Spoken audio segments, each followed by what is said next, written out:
Hello everyone and welcome to Walford Weekly, your weekly EastEnders podcast, where this week we'll be discussing the episodes released on the BBC in the UK from Monday the 21st to Thursday the 24th of November 2022. I hope you're all well. I trust that you all are. Someone who is on tip-top form today is my old chum Rob. Hello Rob, how are you? Hello everybody, I'm very, very well. Thank you, Alexander. How are you this week? Are you well? You're looking well? Well, you're looking, You're looking all right, you know. Wow. Well, we're 1 minute in, everyone. Who had 1 minute? I look tip. You look okay. You look fine. You look delightfully and beautifully average, Alex. To be fair, I haven't done a lot of effort to get to where I am right now here. I've literally rolled out of bed, poured myself a bowl of frosted flakes, and then came upstairs. See, I got out of bed. I went downstairs. I straightened my hair today, like jazzed it all up, jazzed it all up. Right, yeah. Jizzing it up later, eh? Yeah. Well, you never know. That's what Patreons get. And I stuck a shirt on. So, Alex, this is most irregular. What's what I'm about to do now? Okay, most irregular because normally emails and viewer comments and everything like that gets said at the end during I Want to Gossip. However, I was prepared to make an exception this time because we had a lovely email from Jen from Canada. Hello, Jen. Hello, Jen, who's based now because she lives in Canada. She's behind us at the moment. Her next pod. This is episode we believe 232. Is it the one we were doing right now? Is it? What number are we on? Oh goodness, you have no idea, do you? 232. I think you might be right. I thought it was 233. Well, either way. But yeah, we're where we are at the moment. I've done dates. Jen. Yeah, I know. Jen is only on May 2022 at the moment in terms of where she is watching because of Canada's airing time. So she tries to avoid spoilers. So she won't be listening to the rest of the podcast. That's interesting. I've always wondered how... Yeah, it's 233, by the way. This is episode 233, anyone who's keeping up. I wondered how far behind Canada was. For the stat fans. Because I wondered if Canada was the same as America and they had like the BritBox and so they watched it streamed as they aired it here. But I guess it might be on a Canadian network. Get in touch, Jen, and let us know how you air it over there. Is it on CTV? I know CTV. Jen is on episode 206 of the podcast at the moment. So to everyone who's watching this week, hello. And to Jen, goodbye. And see you in a few weeks. See you when you enjoy this episode in a few weeks' time. So Jen from Canada, everybody. There we are. Hi, Jen from Canada. If I remember, and I won't, there'll be a small ripple of applause happening right now saying hello to you. Won't do that. But no, in post. It's there in spirit. It's there in spirit. Imagine it. Just imagine it happening right now. There it is, floating in the air. There it is. But it's lovely when people get in touch and say hello. I wish more people would get in touch and say hello on emailing us, like robwalfordweekly@gmail.com or alexwalfordweekly@gmail.com. Oh, that was good. Good. You can get in touch with us on social media. I have. You can get in touch with us on the time you don't take jazzing up your hair and just rolling out of bed, you're spending on practicing those links, aren't you, Alex? I'm jizzing up the links instead. That's what I'm doing. So you can get in touch with us on Twitter, Instagram @Walford Weekly, or our Facebook group, Walford Weekly Podcast. Just give that a search.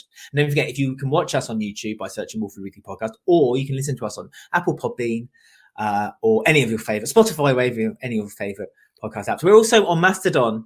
We threatened it last week. We're on there now. Yes, Mastodon. Anyone who's interested, it's @WalfordWeekly @toot.community. That's where you can find us. I haven't got a clue. I'm still under Elon's reign at the moment. I haven't made the.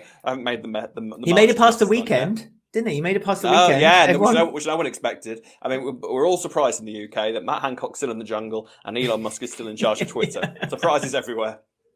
We're always in constant shock in the UK. Anyway, can't you tell with the constant state of like horror and trauma? There we are. So, Alex, shall we discuss this week's shenanigans in Albert Square? I think we better because we're just going around in circles right now. So let's get going. Let's do it.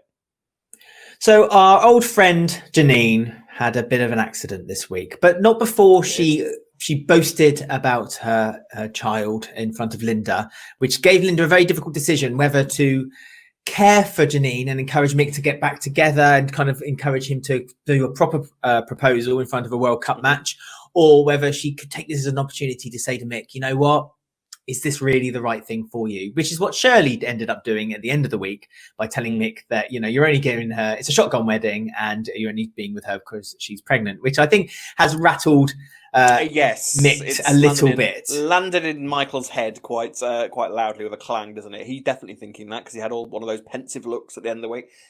So this was all kind of quite mad this week because at the very least, what we got answered this week was that Janine is definitely pregnant. Yes, because I think we were all a little bit unsure as to whether she was actually telling the truth about this, weren't we? Well, I screamed at the TV when it happened. I was like, "Oh my god, there is a baby! She is a baby!" It was a bigger twist than if she'd been lying. Oh my god, she's actually telling the truth! Christ.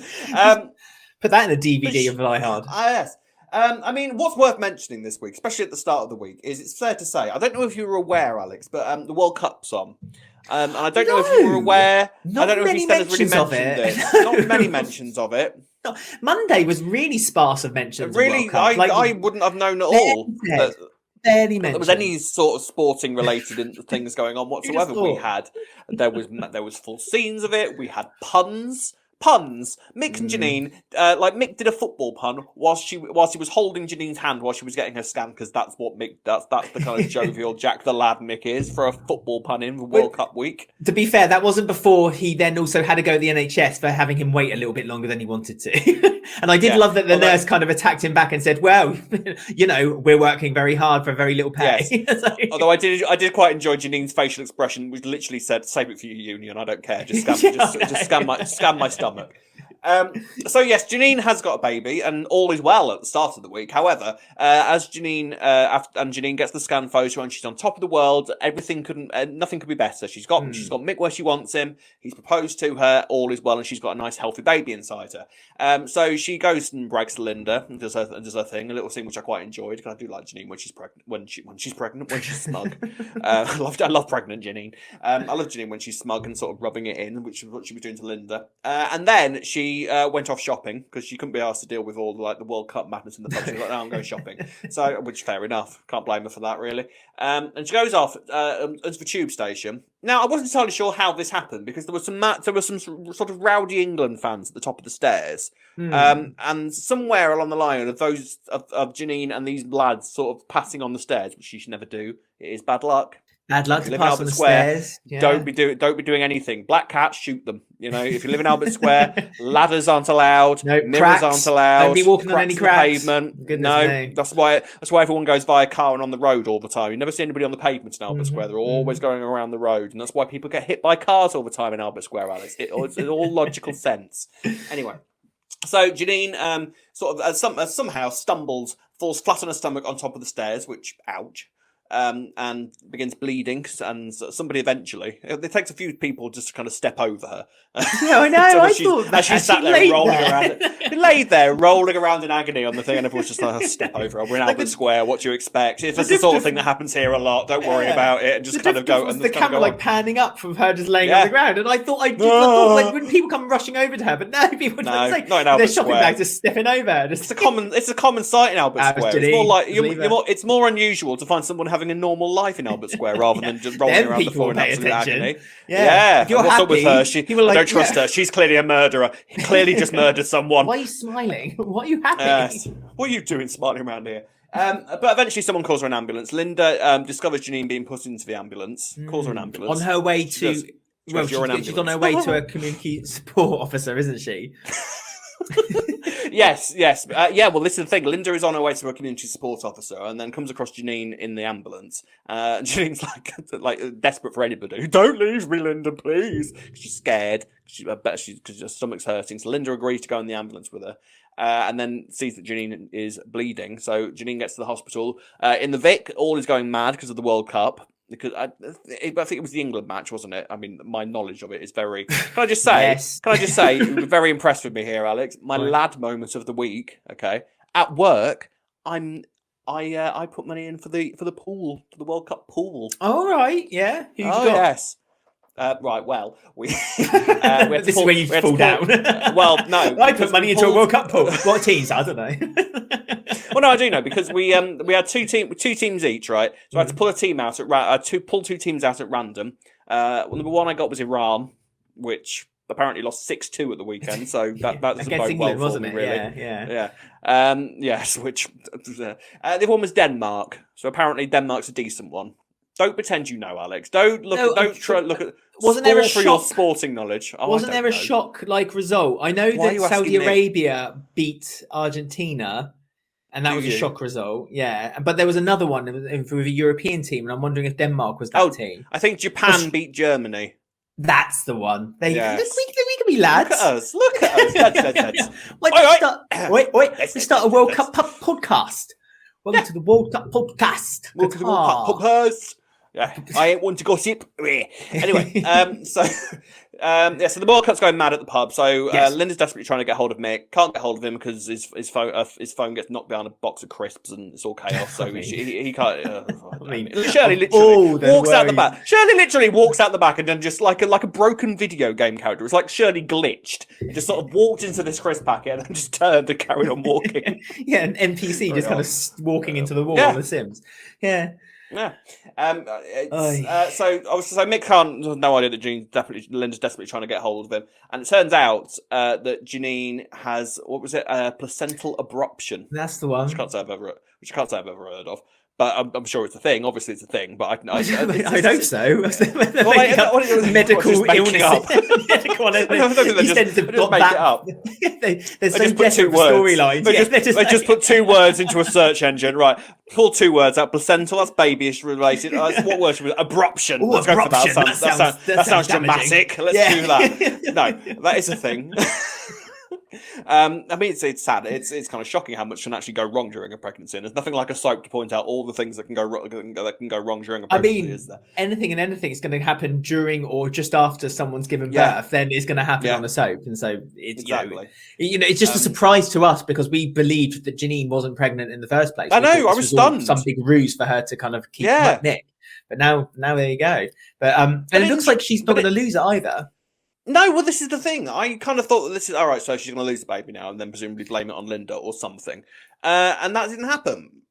Linda is very supportive throughout the whole thing. Kind of goes with her to the ambulance, squeezes her hand, tells her everything's going okay. He's desperately trying to get hold of Mick.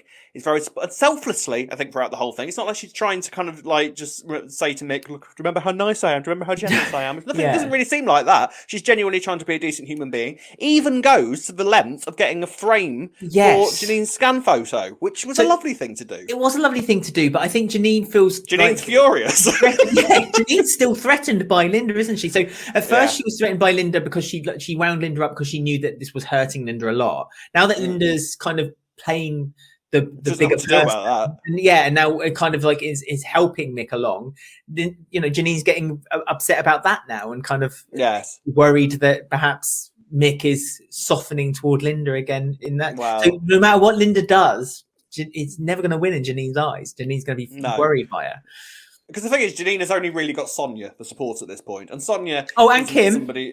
Janice. Oh, and Kim as well. Janet. Oh, I liked that scene.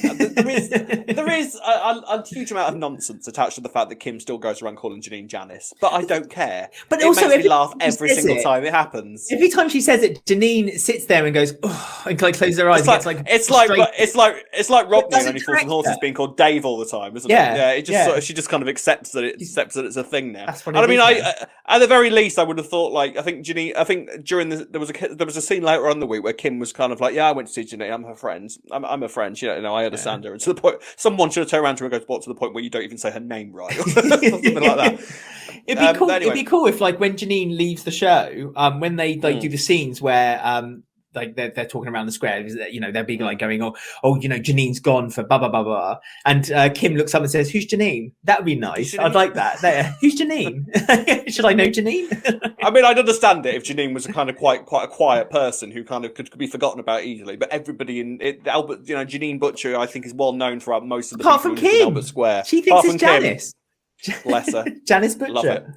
Love it. Soon to be Janice Moon, if all goes well. Because Moon? Carter, what am I on about? Yeah, that was our old one. Our old Michael. That was our old Michael. Taking the Michael. Oh, there's another. Yeah. That's a title. Taking the Michael. We'll write that down, Alex. That's a good one. Taking the Michael. I'll put that above my note about clapping. Yes, good. Well done.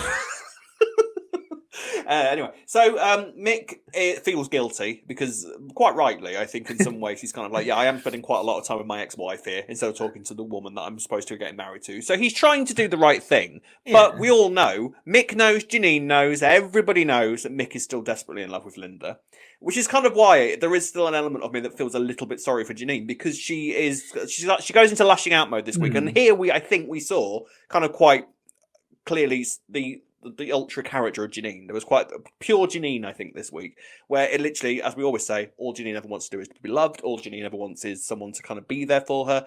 And she can see that slipping through her fingers again. So she goes into defensive mode. She goes into mode where she's attacking, which she did quite well with Lola this week as well. But we'll move on to Lola. On to Lola.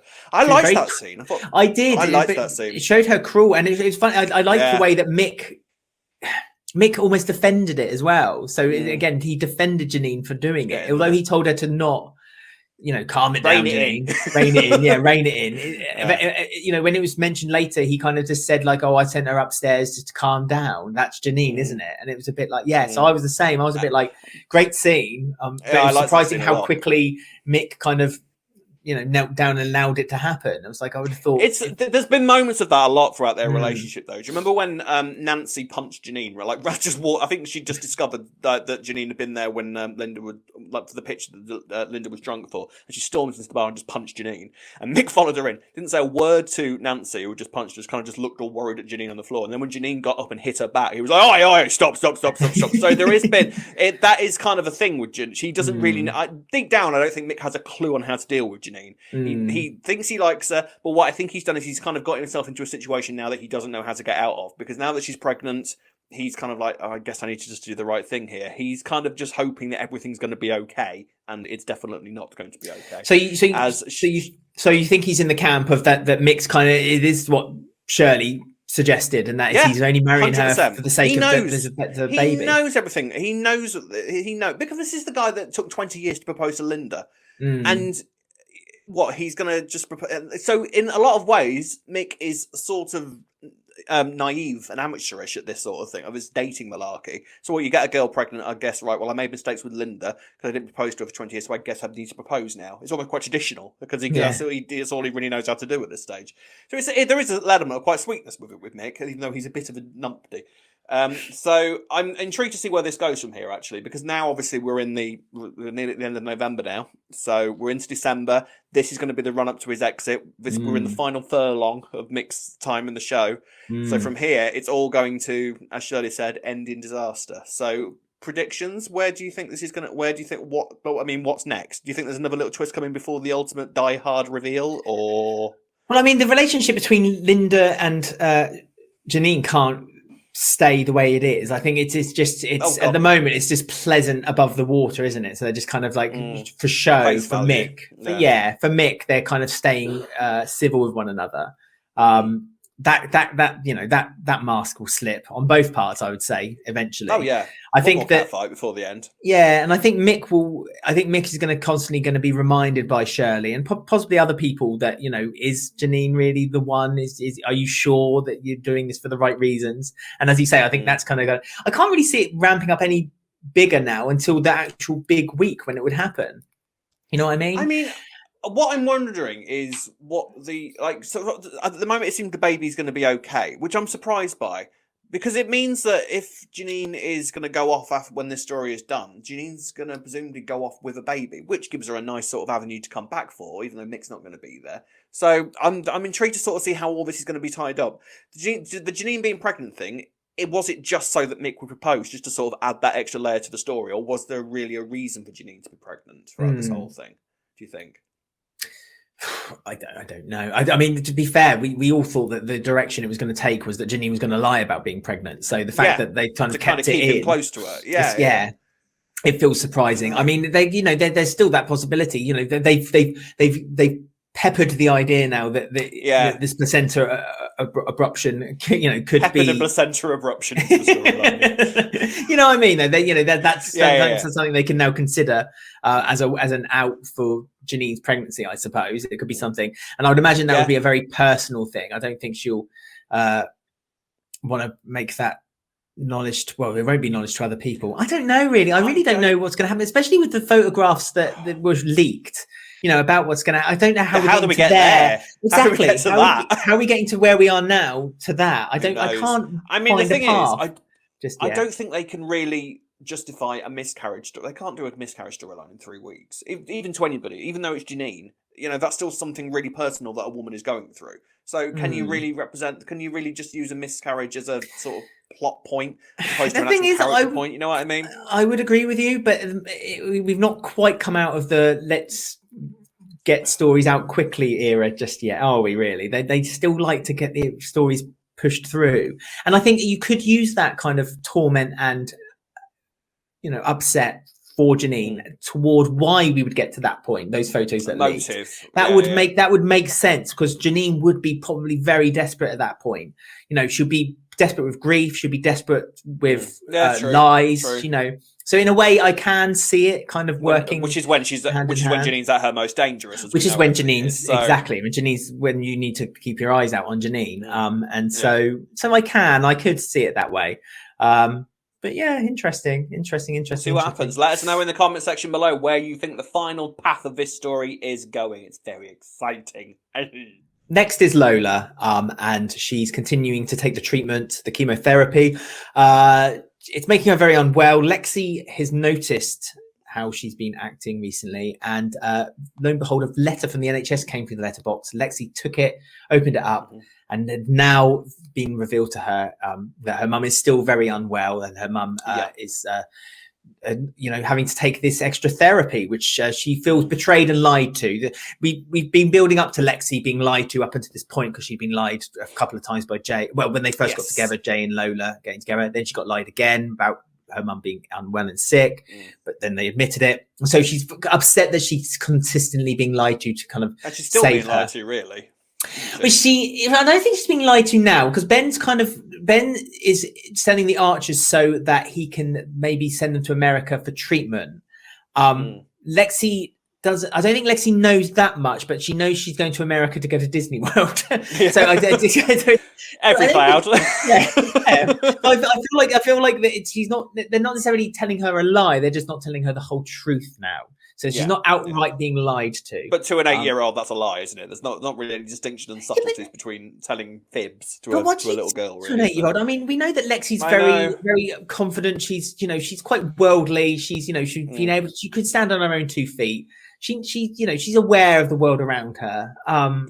She loves the gays, but like at the same time, she loves the gays. But at the same time, what do you say to an 8-year-old? How do you tell an 8-year-old? How do you break that? Yeah, it's impossible. Yeah. Which was interesting. What was interesting this week was that EastEnders actually revealed that they were working with charities specifically for this point of this part of the storyline, like young people dealing with the outcome and the news that their parents are going through this, which I thought was really interesting. And obviously, because again, that's something that could upset a few younguns that are watching EastEnders that have been through this sort of thing. So I thought that was quite nice. This went along at a nice pace this week. Actually, this week I enjoyed, as much as you could say I enjoyed this story. I did enjoy this storyline this week, and we mentioned it before, but I did absolutely love the reveal in the Vic, because I didn't see it coming at all. I was kind of I thought it was good. They were all kind of moving to a moment where obviously the Square was going to have to find out at some point, but I didn't think it was going to be like that. And it felt kind of quite classic EastEnders in a lot of ways. It did. It was reveal in a pub. We haven't had one of them for years. It feels like, doesn't it? With a crowded pub as well. Packed Vic. Yeah, which was nice to see. That's one of the advantages of a World Cup happening, I suppose. Yeah, they can fill up the pub. We should have been more excited about it, shouldn't we? Alex? Think of the reveals. Less cynical, perhaps. Less cynical after. But yes, let's hope they've got a good affair reveal coming for the next World Cup. Janine, we've got 4 years to wait for that. Janine kind of pushed Lola, didn't she? Janine carried, was pushing her, accusing her of like bringing up a feral child, saying that she's kind of like, what kind of mum would let her child drink from a glass of wine? The kind of petty stuff that Janine was clearly because she couldn't do it with Linda today. She decided that she wanted to do it with someone else. Out. She's one of those people who she needs an argument with someone, so she decided that Lola was in her target. It was one of those nice moments where two completely separate stories kind of just dovetail into each other nicely. It really worked, that scene. I liked it a lot. And Lexi sort of just screams, "Oh, my mum's got cancer," and reveals Lola's news to the whole pub. So now everybody in the square now knows that Lola's got cancer. Now, what's going to be interesting now is to sort of see the reveal in terms of how that affects the rest of the square, because I think like Lola was very much like, "Yeah, well, yes, I have, but I'm getting treatment. Everything's gonna be fine," which obviously is the version they're giving Lexi. But how much will that kind of work on the rest of the square is going to be interesting to see. There's still a few people that don't know. Phil doesn't know. And obviously, Phil, Phil alone.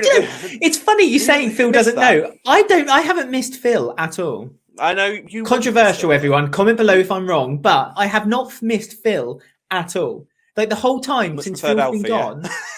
No, but like it's like. What's been a month now since Phil left? Yeah, and I feel like I don't. He's back soon.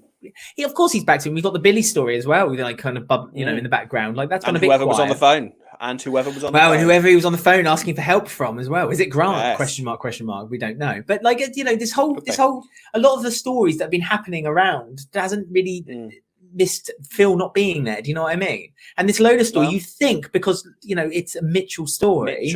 And it's used Ben, it's using Billy. You think, especially with Phil's newfound love for Billy, like he's all of a sudden like he's one of the family now. I've got to look after him. But I really haven't missed him at all. Well, that's because you don't like him, though, isn't it? No, I don't. No. I don't hate Phil when used purposefully, but okay. I feel when because he's been around, he's always there. He's like a bad smell. He's always there. He's always somewhere. If there's a story happening, Phil will be there somewhere in some capacity. And he's not been, and it's not been something I've kind of thought, oh, where's Phil? Well, he has got a lot to come back to in terms of this story, because not only has he got to discover the fact that Lola has effectively terminal cancer, he's also got to come back to the fact that Ben's planning on selling the Archers to the Panasars, which is where he's kind of been before. But the Panasars, Nish has suddenly taken a very keen interest in buying the Archers. So it seems they're buying outright. So it seems that the Archers is soon to be owned by the Panasars outright. So that's kind of like a big moment in the Mitchell thing. They've had that for years. Since Phil started, that was Phil's first business. Are they about to permanently lose? Are they about to permanently lose the Archers out of nowhere? This is again going into. We'll talk about the Panasars next, but this is again going into the avenue of the Panasars are growing and growing and growing and growing. I mean, I did love the fact that we'll talk about Eve talking about the business a bit later, but the fact that she said it was like this thriving business, and all week the garage has been closed. Thriving. It's like Denise's hairdressers, isn't it? I'm either fully booked. No, I've had a. Well, they close for lunch, which is normally about 3 hours long, and they get burgled every time. Every week, at least once a week. And they don't have and Denise with her one GCSE and her hair degree. Apparently, she's able to mix up colours and do perms and all kinds of stuff. She's on it, old Denise.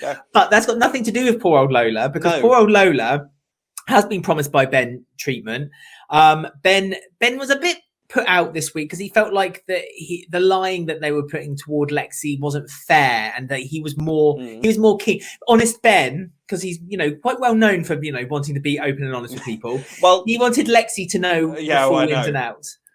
Well, he does, but I think what this is doing is sort of setting it up for when Lola is gone. They're going to be setting it up for Lexi to sort of naturally fall into, the go to Ben and Callum for loves the gays. He loves the gays, but she's obviously going to go there when Lola actually dies. So I think that's kind of what this is about. Trying to soften it up to be a responsible parent. Ben is what we're going to have from here. I mean, again, we're going to have from here. And I was on board. I was on board with what Ben was saying. Actually, to be fair, I jokingly said, he's right, Ben, but he's right. I feel like honesty was the most important thing there, and it goes to show that he was right, because when Lexi found out, she was more hurt. Not by the fact that her mum had the cancer, she was more hurt that she hadn't been given the interest.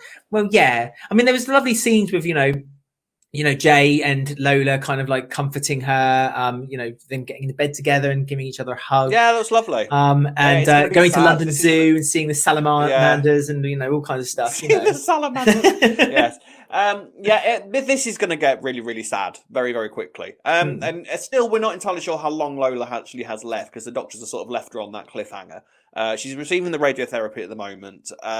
She had another little bit of a tumble this week when she was having the argument with Janine. I think it all just got a little bit much for her, and she went a bit faint. And that's sort of what led into triggered it.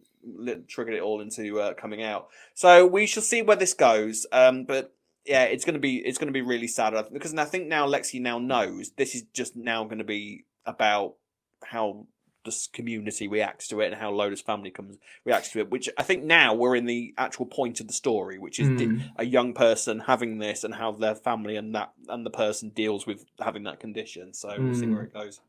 Yeah, you're right, and it's interesting that they're doing it about the family. I appreciate that as well. I think that's which is very EastEnders, isn't it? It's about very how a community react to it, not necessarily just how the one, the cancer is dealt with. But yeah, lovely, good story. Well done. So we're on to the Panasars now, and a few things happened this week. As we said, the growth of the empire continues with the Panasars, where Nish is interested in buying the archers. But it's more that it's an in for Eve, because Eve overheard poor troubled Vinny. Poor troubled Vinny's having a bit of trouble. He had delivery. I love troubled Vinny.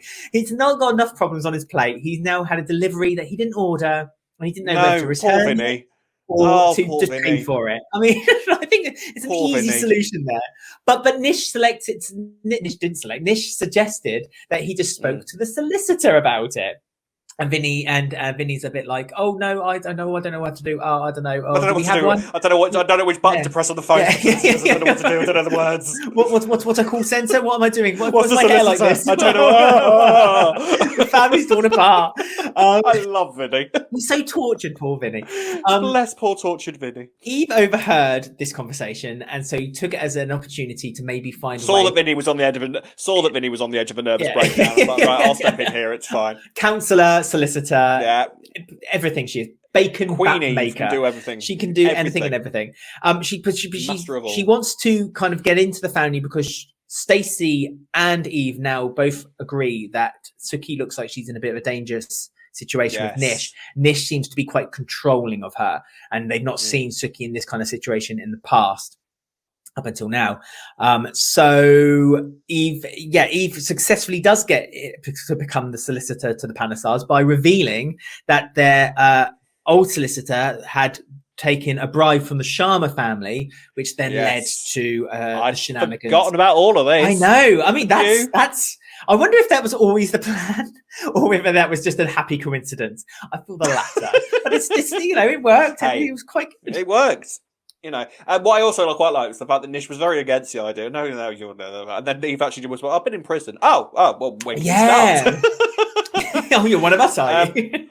Yes. Now, this is interesting. I like this a lot because this is sort of, it's nice that everybody, that the right characters are sort of looking at Nish and thinking, don't quite trust you. I don't want Stacey's involvement to disappear just because she turned down Ravi, because that sort of side of the story seems to have finished, because obviously Kirat's gone and... Yeah, but she's still quite. Although she's been told not to visit him, you can tell she's still hurt that he's in prison and they're not together. She used her children as an excuse, but kind of Eve saw through that and said, "No, it's not the kids, is it? They did like their trips to McClunky's, but really, you like your trips to Walford East." Spoiled kids. I know. Yeah, exactly. Obesity is a real problem in Walford. It really is, yeah. I do wonder though that now Kirat's gone and Nina's gone. Will that sort of open the door for Ravi and Stacey? Is that a possibility? I don't want that to be a possibility. I don't like that. It might not be about what you want, Alex. It might not be about what you want. You can throw as much a strop as you like. That might not be within your power. Well, without my power. If you're listening. Trust us, if we had power. If we had power, this era would have started a long time ago. A long time ago. So yes, Nish seems very keen then to bring Eve on board. As you said, the credentials were she's been in prison before, she's a solicitor. See, this is another thing that kind of confuses me. Obviously, she lost her power to be a solicitor when she got done for GBH. It got explained this week how she could be their solicitor, but the same way it's like, but it did. It basically, she does all the work, but then they just have to go to someone who's still able to practice to confirm it. So for me, would that just kind of, that's a middleman. That's a kind of a middleman type job. Would you not just cut that middleman and just go straight to a solicitor who could do the work for you? You think, but presumably Eve is going to be cheaper than a solicitor, so I can kind of see that she's thinking there. It's just like, you might be useful, and sometimes I mean, to be perfectly honest with you, I had sort of just gone, I guess that's not now. Eve is their solicitor, without kind of going into all the legal implications of it, because I just figured that was what was going to happen. I mean, but you're right. I appreciate they went through it and they explained it to us why Eve could do it, but at the same time, I just felt like, that's in a world where we're trying to streamline everything, where money matters. You think that a middle woman like Eve would kind of be perfect? Could Nish not just put like a advert out in like the local Walford Gazette saying like, wanted, solicitor wanted, must have been in prison. Solicitor. Get in the post office window. I don't know. It must have been in prison. Must have prison experience. Yes. So I mean, all of this basically culminates in Nish and Eve standing in the arches again. Like, this seems like it's a bigger thing that's been made out. The arches being sold. The Mitchells, like randomly out of nowhere, the arches is being sold to the Panasars. It seems like, and the Mitchells aren't in charge of the arches anymore, which is quite a big thing in sort of the business history of EastEnders. It seems to me, because that's, like you say, the Mitchells have had the arches ever since they arrived in 1990. So that's quite big, I think. It depends what happens when. I think it depends what happens when Phil gets back, because I think Phil is more likely to come back and say to Lola, "Never mind going to America. I'll go in the safe and get my money." Oh wait, where's all my money? The money. So that's where all that's going to go. But I think it's more likely that Phil is. I don't think the budget is going to take them to America. No, Lexi ain't going to Busch Gardens, right? Listen, or SeaWorld. Or SeaWorld. This is the thing, right? I would love it. There's a doctor in Skeggy. No, wouldn't it be amazing? They haven't done a holiday, an abroad episode in years. I would. I think they've got the budget for that anymore. I don't care. I want them to go to America and film. I want them to go to do that. Why not? Because the most they can do the most they can afford to do these days is go to a caravan park, the same caravan park. I don't know. BBC managed to get a 2-for-1 offer on different caravans, and that's our lot. I don't know in terms of location. They could go to Disneyland Paris. See, they've missed a trick here. They can't. I just want to see Disney. I just want to see. Yeah, but the thing is, the BBC, right? With the BBC. Oh, here we go. They've done deals with Disney in the past. Remember that Children in Need when Sharon walked up to the poster of Mickey Mouse? Hello, Sharon. Have a present. They did a deal with Disney and now allow them to do my Mickey Mouse impression.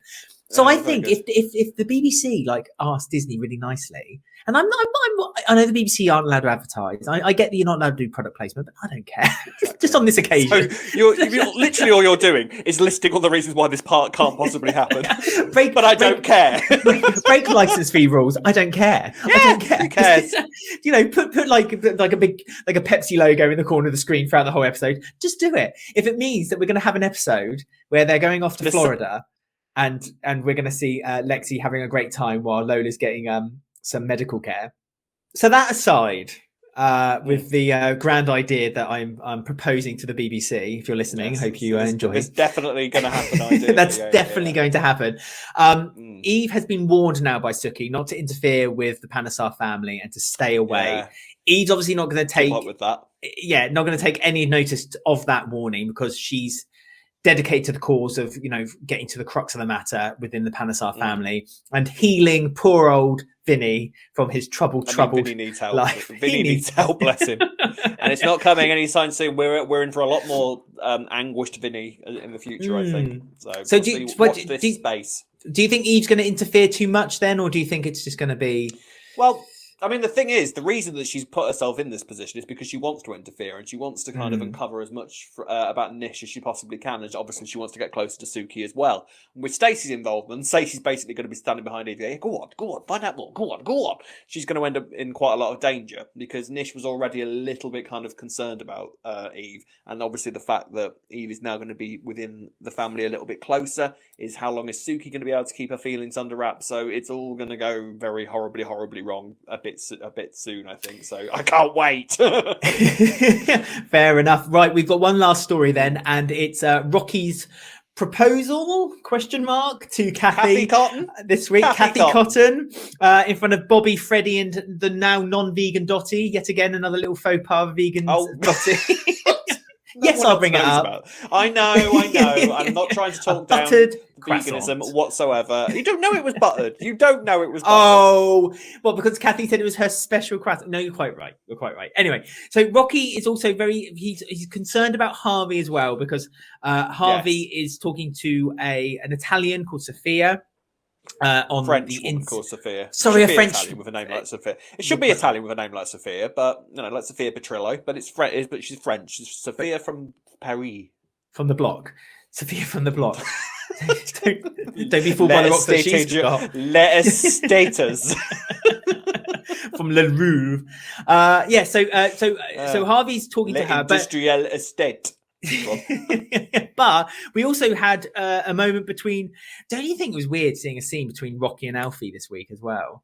Like, honestly, I thought the world was going to implode. I thought this isn't right, and I love the fact that they hate each other. What I love, they hate each other. I love that. That was brilliant. Yeah, perfect, perfectly dealt with. No. I thought that was really well handled. I like that a lot, because there isn't a single person on earth who doesn't look at those two characters and think you're basically the same person. You know, you both got a little bit of a dark side. You're both sort of cheeky chappies. You're both sort of like older, sort of London funny men. So the fact that they instantly disliked each other, I love. Yeah, it worked. That going. The Rocky and Alfie rivalry.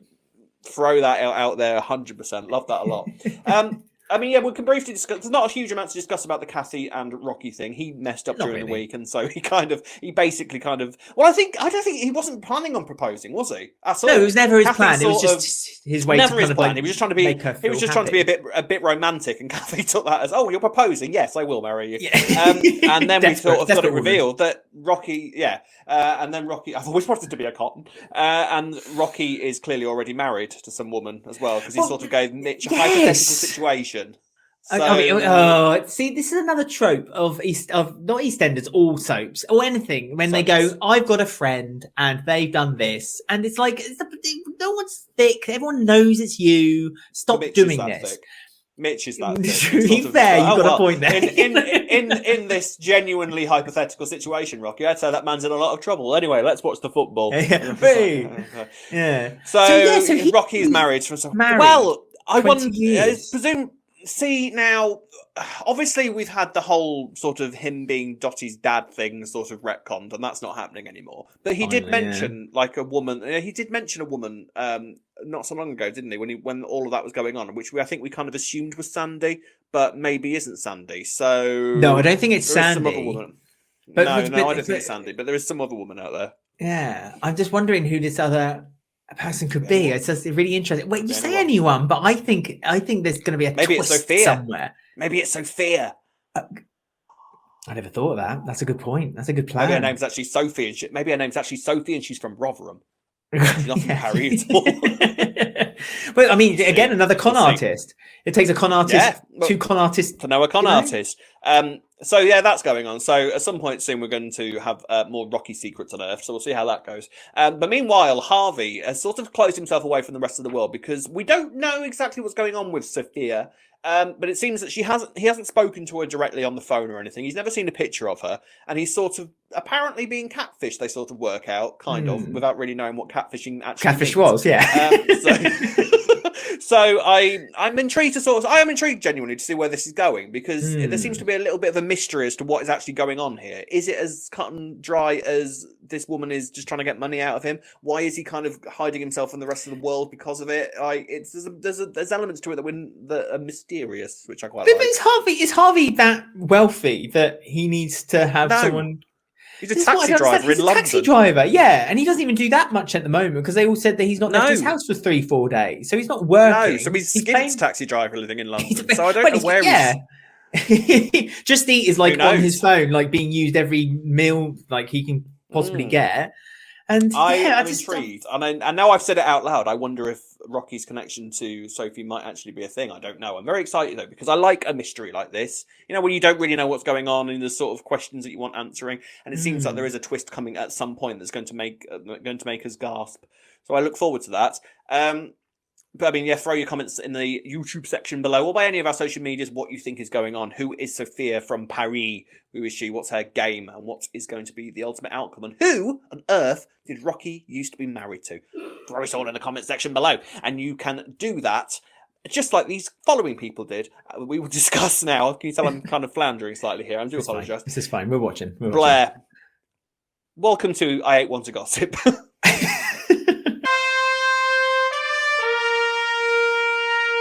You know me, I ain't one to gossip. This is the part of the podcast where we read out your comments on our email, our Twitter, our Instagram, our Facebook group, and on the comments below on our YouTube videos. Don't forget, you can get in touch with us in all the methods Rob will tell you at the end of the show. But if you're watching us on YouTube right now, they'll also be streaming along the bottom of the screen right now too.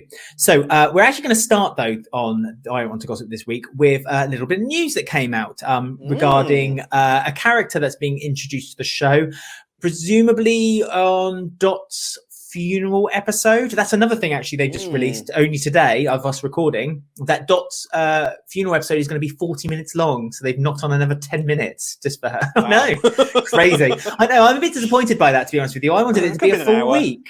Well, an hour, yeah. Oh, but... well, or a week, yeah. Or a week. Non-stop EastEnders for an entire week. Well, June Brown was quite a big character. 128-hour-long episodes. I'd have been a whole year. She was quite a big character, and I think that they could have maybe shown maybe a bit more of the build up. Schedules, isn't it?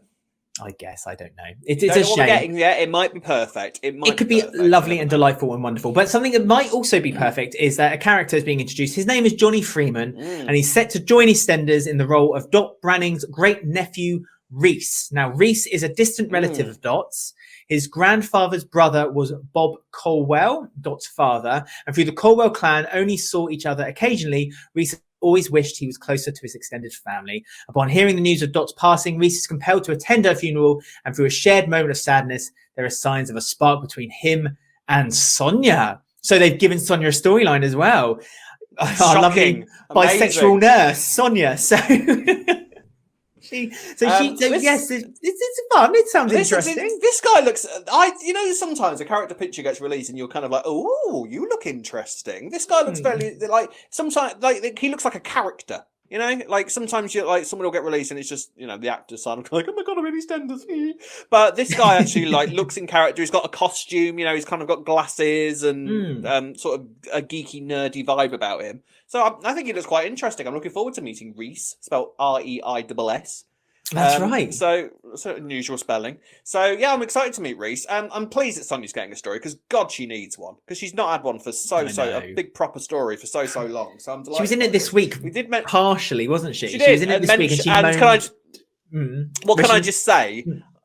She said that she'd been doing some shifts at the Panasar GP, didn't she? Yes, well, she predicted what was going to happen. Yeah, she wants to move from the Walford General to because the I can't be asked cost is too much for her to get there. Told you this was going to happen. What's going to happen to the Holby City set? That's what I want to know. It's clear, Well, they're using it quite a lot right now, aren't they? They're keeping it. They're keeping it. Yeah, so this is all very interesting. So, relative to Dot, now classic EastEnders more than I do. So, all these names that are kind of getting chucked around, we've never really put. Rose is the only sort of Dot's kind of, apart from Nick and Dottie, obviously. Charlie. Relatives that we've really. Charlie, but Dot's immediate family, we've never really met all that many of them, have we? No, I mean, it's interesting. His name's Reese. I mean, I don't know if his family. Reese is a Welsh name, isn't it? If my memory serves me right, and I don't know if his family are Welsh because Dot mentioned that when she was a child during the war, she was sent to Wales as a. Oh, that's interesting. Yes. Yeah. As a child of the war, when they I forget evacuated the children from London. Yes. I forgot that word. Yeah, evacuated. Let's hope we never need to use that word again. But so I thought that was interesting that his name was Reese. I don't know if maybe I'm just finding a link with links doesn't exist, but I just thought that was interesting. Well, I mean, this is a sort of character history that I'm actually slowly becoming used to again. So it wouldn't surprise me. The stuff with the Mitchells. It means and look at some of the guest lists that's coming to Dot's funeral. The history is there and it's being appreciated. So I'm really yes, Deezer.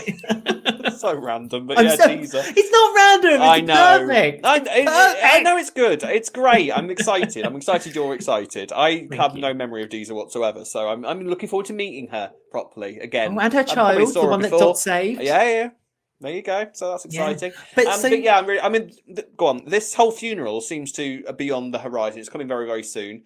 We've had some spoiler pictures. We're in the sort of area where we've had spoiler pictures released of Sonia receiving the phone call about presumably Dot's death. So the funeral is coming very, very soon. And like all good storylines, it's obviously the end of one storyline, but it's starting something completely new and introducing this character. So that's exciting. What do you think we can expect from him? Looking purely on facial, like first impressions by his promo pic. What do you think? What have we got to look forward to with Reese? Do you think? Well, he seemed a little bit geeky, didn't he? He seemed to, which I like. Yeah, same. And he's described as being a bit socially awkward. So I think it might relate. Because Sonia's quite a confident woman, so perhaps that you might bring. God, I've been polite. She's got a bit gobby. You feeling all right? It makes me think a little bit of Bradley and Stacey when they first got together. When Bradley first came on, he was a bit kind of like awkward, but he kind of his attraction was toward this much stronger woman. Yeah, and he killed himself in order to take blame away from a murder. So he blossomed quite a lot. Good luck, Reese. Don't go on a big roof. But yeah, he seems like a really interesting character. I don't know. It's just he's done other work. They always mention the kind of work he's done. So I'm confident that he's not just someone they just kind of plucked because he's known for being on YouTube or anything like that. If you want someone who's known for, we've got all sorts. We've got the whole kit and caboodle. Delightful. Right. So we have one last email then to read out, and it's from Team Western Productions. I'm presuming it's just one person, but are they hiring us? Maybe they're yes. It could be a collective. We're available. Yes, we're always available. We're cheap as well. Always available. Very cheap. So it says, "Dear Rob, Alex, and Ben, I like what they're doing about the storyline for Lola's exit. It will be hard for Lexi, Jay, and her friends and family. The new producer axed Donna and Stuart, which I think is a mistake, and I hope they will return in the future." Next, we need to talk about the Christmas episodes and New Year. Do you think that Janine will push Mick Carter from the cliff on the festive episode, like she did with Barry Evans?